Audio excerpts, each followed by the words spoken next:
Evolution is a dangerous philosophy because it's the foundation for racism. The idea that one race of people is superior to another comes from evolution. Here's Darwin's book, The Origin of Species. That's not the whole title. Now this textbook gives a little more of the title. It says that Darwin wrote a book called The Origin of Species by Means of Natural Selection. Oh, they're lying. They're not giving the whole title. I've got it right here in my hand. Here's the title of the book. The Origin of Species by Means of Natural Selection, or the preservation of favored races in the struggle for life. Favored races? Now, Charlie, that's not politically correct. Oh, it was in 1859 when he wrote the book. We had slavery in America. Darwin thought natives were just advanced animals. Darwin said at some future period, not very distant as measured by centuries, the civilized races of man will almost certainly exterminate and replace the savage races. Darwin said, from the war of nature and famine and death, the most exalted object we're capable of conceiving, the production of higher animals, follows. Higher animals. Well, see, that was popular to say in 1859. We had slavery in this country. You could buy and sell Negroes like cows. How many saw the movie Quigley Down Under, where he was brought in to kill the Aborigines? Because he was a marksman. Every single Tasmanian Aborigine was killed. Why?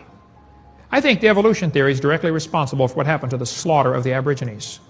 These two people went to Australia to collect skulls for the museums in America. Here's your article right here. A New South Wales missionary was a horrified witness to the slaughter by mounted police of a group of dozens of Aboriginal men, women, and children. 45 heads were boiled down and the best 10 skulls packed off for overseas. They shot them just to get the bones. Smithsonian has 33,000 sets of human remains in their basement. They call it the Army of the Potomac. These are used as evidence for evolution. Charles Darwin's cousin, Francis Galton, started a movement called the eugenics movement to purify the human race. Let's get rid of some of these inferior races. They drew in from all branches of science to make eugenics, to improve humanity. These ideas gave rise to American laws that empowered doctors to sterilize people they judged to be unfit. As a result, Black estimates that some 60,000 people were sterilized in the United States over the course of the 20th century. Some doctor thought, oh, they're not fit to be a mom or a dad. They sterilized them. This is in America.